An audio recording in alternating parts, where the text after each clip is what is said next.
Estado Mínimo, Ideias Máximas. Diga aí, um podcast focado em liberdade e negócios. E bom dia, boa tarde, boa noite, como o nosso host gosta de dizer. Mais uma vez, Lucas Mendonça aqui, um dos fundadores do Diga aí. E esse ano aqui na parceria do Instituto Líderes da Manhã com o podcast Diga aí, Apex Partners, no 12º Fórum Liberdade e Democracia de Vitória.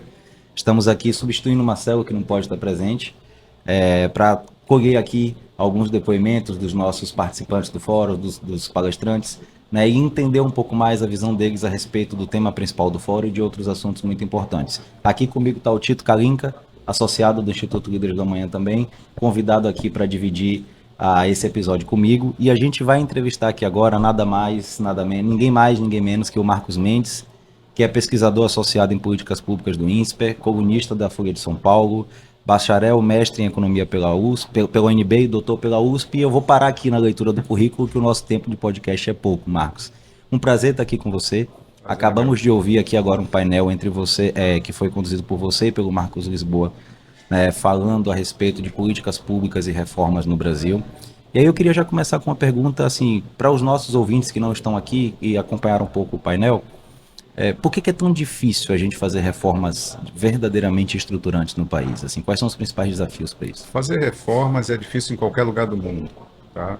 Porque você enfrenta interesses organizados que se beneficiam de determinadas situações que precisam ser reformadas e, obviamente, não querem perder os seus benefícios, né?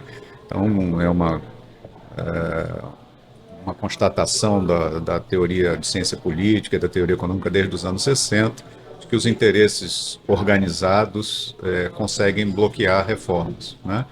Não obstante isso, a gente observou alguns países ao longo da história que conseguiram dar a volta por cima, conseguiram fazer reformas e saírem de situações difíceis. A gente viu reformas na Nova Zelândia, na Austrália, no Chile, em Singapura, na Irlanda, Espanha, Portugal, países que conseguiram dar um salto na sua qualidade de vida. E aí, quando você vai olhar as características desses países, eles têm algumas coisas em comum, né?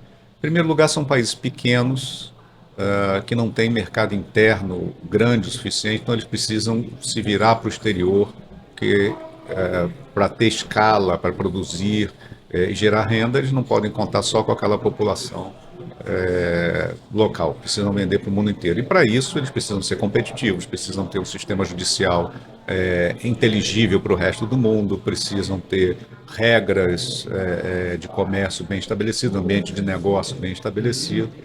Então esse é um dos pontos, né? Outro ponto é que os países conseguem dar um salto quando eles têm vizinhos que os estimulam a tal, né? Então, se você é vizinho de um país que está crescendo muito, um país que fez boas reformas, isso de certa forma gera um aprendizado local. Você olha para o lado e fala, oh, aquele país está dando certo, eu vou fazer igual. Ou você aumenta as relações de comércio com aquele país. Então você vê, por exemplo, os países no entorno da China, depois que a China acelerou o crescimento dela, Vietnã, Camboja, vários outros ali no entorno seguiram o mesmo modelo, comercializaram muito com a China e conseguiram deslanchar, né? A gente vê que o Brasil não tem nenhuma dessas características. O Brasil é um país grande, o Brasil não tem nenhum vizinho muito dinâmico. Na verdade, o Brasil é a grande referência da América do Sul, né? Você teve, por exemplo, as experiências de Espanha e Portugal e todos os países periféricos da zona do euro, que para entrarem na União Europeia fizeram uma série de reformas como condições necessárias para entrar, aumentaram muito a sua produtividade, a flexibilidade do seu mercado de trabalho e etc. E existe um componente histórico, que é o chamado componente de coesão social, que são sociedades menos desiguais, mais igualitárias, e muitas vezes as diferenças étnicas criam muitos problemas também, né? Muitos conflitos étnicos dentro do país. Então, sociedades mais homogêneas em termos de distribuição de renda, de origens, de religião, né? Essas sociedades têm maior capacidade de coesão social, no sentido de as pessoas perceberem que a decisão coletiva é boa para elas também, e o custo coletivo é para elas. Sociedades mais desiguais, eu consigo absorver o benefício para mim e jogar o custo para o outro, né? Fazer determinadas coalizões de poder e etc. Então você pega os casos de Austrália e Nova Zelândia, que são mais ou menos isso, né? São sociedades com alta coesão social. Lá pelos anos 60 e 70, as economias deles começaram a entrar em decadência, porque o Reino Unido, que era o grande mercado deles, estava entrando em decadência. Eles tiveram que fazer uma reforma total nos seus sistemas de subsídios agrícolas, de protecionismo industrial, e deram a volta por cima também, refundaram os seus modelos, né? E mais uma vez o Brasil não tem essas condições, né? O Brasil é um país muito heterogêneo, muita desigualdade regional, muita desigualdade de renda, muito preconceito racial e etc. Então, nós partimos de um ponto mais difícil, realmente. A gente começa numa posição lá atrás na corrida, atrás, né? E agora você mencionou umas coisas aí, antes de passar para o Tito, que anotou um bocado de coisa da fala de você e do Lisboa lá. Você mencionou umas coisas de países menores, com menos desigualdade, e outros aspectos que me fizeram pensar uma coisa aqui agora, rapidamente, que é o seguinte: a gente está no campo das ideias, né? Se o Brasil tivesse um sistema federativo de verdade, né, ao exemplo dos Estados Unidos e tal, em que você tivesse realmente possibilidades de os estados se comportarem de maneiras mais diferentes, mais autônomas, e as pessoas tivessem, na sua liberdade de escolha de onde morar, uma solução melhor, a gente teria um ambiente melhor para mais reformas? Olha, a questão federativa eu acho fundamental no Brasil. O federalismo, quando você vai olhar a teoria, ele tem duas grandes vantagens para países grandes, né? Em geral, o federalismo é usado para descentralizar o governo. Você tem vários níveis de governo, você não consegue, um país do tamanho do Brasil, você não consegue governar tudo de Brasília, você precisa descentralizar. E aí você tem duas coisas. Primeiro, a competição, né? Se você consegue construir um ambiente competitivo saudável entre os estados, no sentido de que o governador que fizer a melhor gestão é um candidato mais provável para ser candidato a presidente da República, o prefeito que fizer a melhor gestão é o candidato a ser governador, isso cria um ambiente político competitivo importante, positivo, né? Da mesma forma na economia, né? Se os governos locais conseguirem organizar seus ambientes de negócio, a sua infraestrutura local, a sua regulação local, de forma a ter uma economia privada saudável, isso também ajuda muito, porque você vai ter uma competição entre estados. Agora você tem também competição predatória, que existe hoje no Brasil. A guerra fiscal é uma competição predatória, no sentido de que cada estado dá um monte de benefício fiscal para atrair uma empresa, aí gera-se um leilão, todos abaixam as suas tributações, ficam em situação fiscal precária e vão pedir socorro ao governo federal depois, né? Então, em vez de você gerar uma competição saudável, você gera uma competição predatória, né? Que a conta chega na União de um jeito ou de outro. De um jeito ou de outro. A outra dimensão muito importante do federalismo é a cooperação, porque você tem determinadas políticas públicas que você precisa integrar os três níveis de governo. Por exemplo, você pega o exemplo clássico é o da saúde. Você opera o pequeno posto de saúde, a emergência, o posto de atendimento, a atenção, a política de vacinação, etc., é operacionalizada ali no município, né? Quando você precisa de um atendimento um pouco mais especializado, vai para um hospital de referência regional, né? E tem os grandes centros de pesquisa que são federais, né? Os hospitais federais especializados. Então você precisa, e também no nível federal, você coordenar toda a política de prevenção, de vacinação e etc., né? Então, se você consegue fazer uma boa cooperação entre os três níveis de governo, você potencializa a política de saúde tremendamente. Agora, se você bagunça tudo, uma canibaliza a outra, né? É um pouco o que está acontecendo no Brasil. Hoje, boa parte da despesa de saúde federal é feita via emendas parlamentares. Então, cada parlamentar escolhe onde vai ter um hospital, onde vai botar um posto de saúde, vira uma bagunça, né? Porque toda aquela organização logística se perde. Então você perde a dimensão da cooperação. Então, se você conseguir organizar os incentivos no federalismo de forma que você compita onde tem que competir, e coopere onde tem que cooperar, o Brasil dá um salto. Infelizmente, hoje a gente compete onde tem que cooperar e coopera onde tem que competir. Entendi. Pegar uma frase ali do Marcos Ligou ali no fórum, né? Que ele trouxe a questão de, muitas vezes, os interesses privados cooptam o Estado e o Estado também, às vezes, coopta os interesses privados. E isso, para mim, é uma coisa que me pega muito porque eu acho que isso é inerente ao ser humano, assim, a pessoa querer levar vantagem de formas não republicanas, enfim. E eu queria entender se também, agora pegando um pouquinho até do que o Lucas falou, se esse federalismo, se essa descentralização do poder ajudaria nisso também. Porque a gente vê vários empresários que, inclusive, defendem o livre mercado, se dizem liberais e que é o primeiro que está lá pedindo uma taxação, pedindo um protecionismo. Então, eu queria entender também se isso, eu sei que não tem uma bala de prata para isso, é muito difícil, mas se pode, é uma opção que ajudaria essa descentralização de poder e isso não ficar só lá em Brasília e todo mundo tentando esse interesse concentrado ali. As duas grandes perguntas que eu faço para os meus amigos cientistas políticos, que até hoje eles não conseguiram me responder, é a seguinte: por que no Brasil os interesses privados de grupos de interesse têm tanta facilidade de conseguir os seus benefícios? E segundo, será que no Brasil é pior do que em outros países, né? As respostas que eu tenho obtidas é que sim, no Brasil os interesses particulares conseguem uma taxa de sucesso maior, né?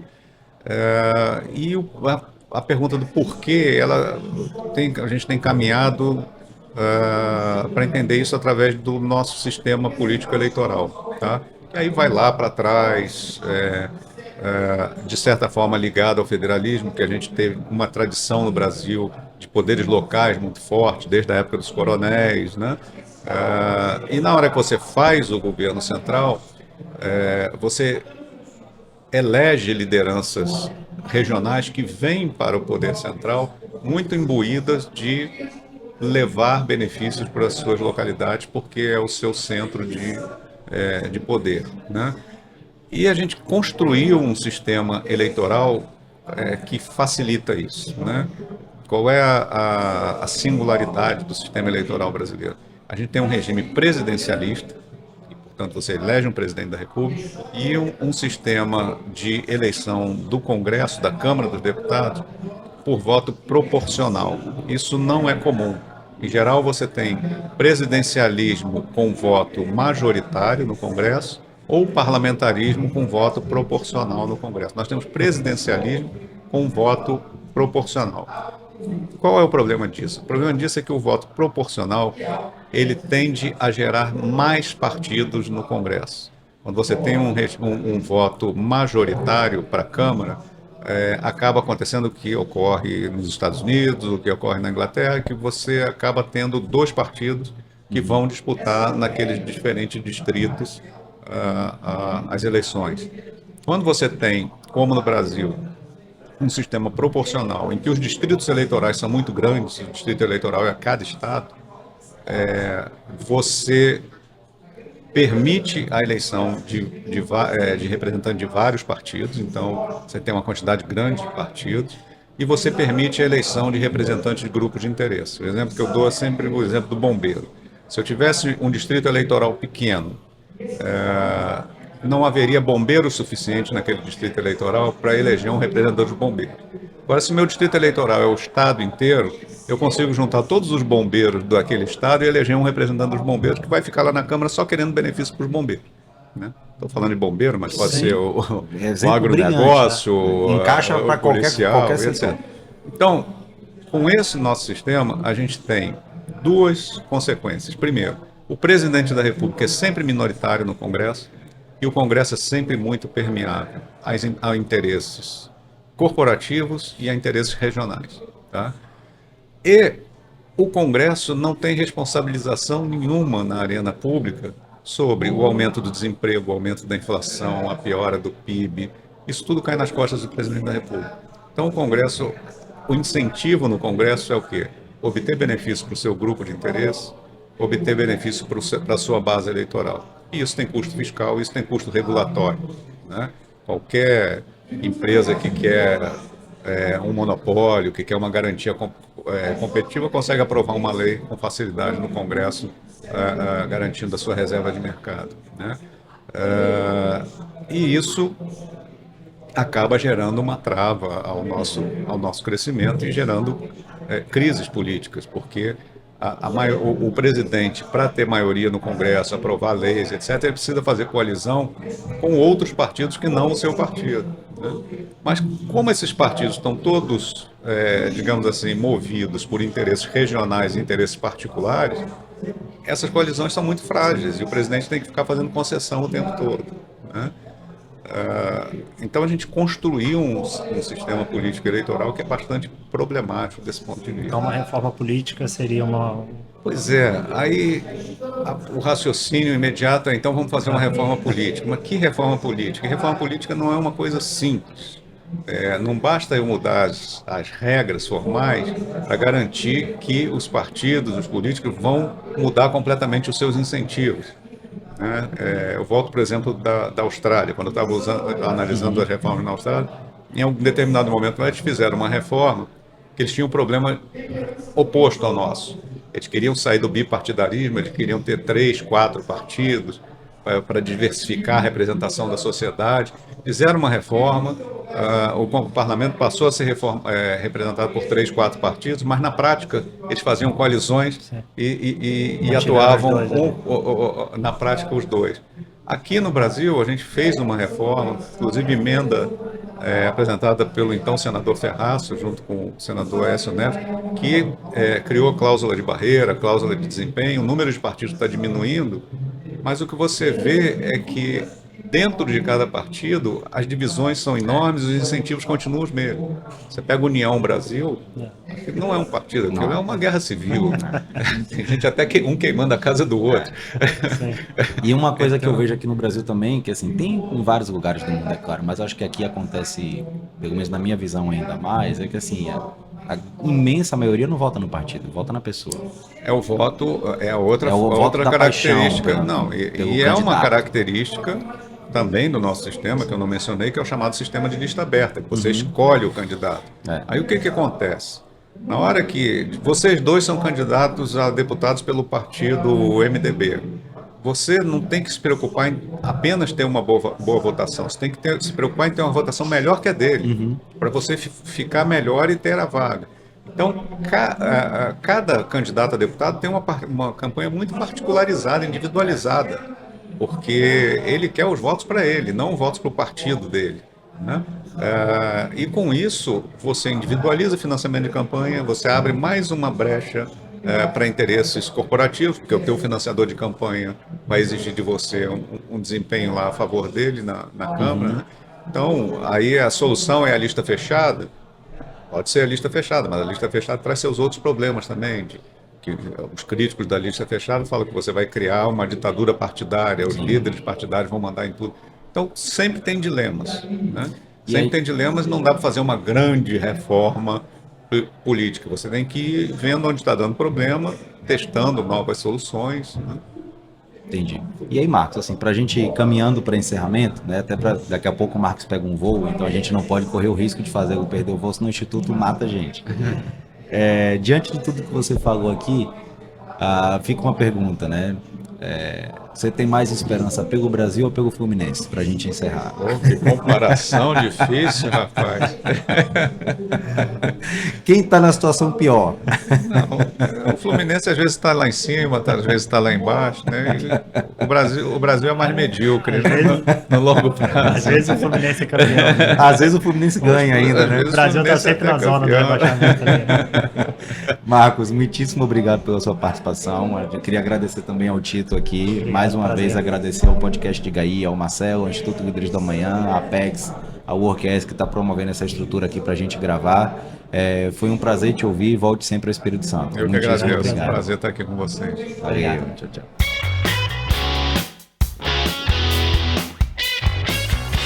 Estado mínimo, ideias máximas.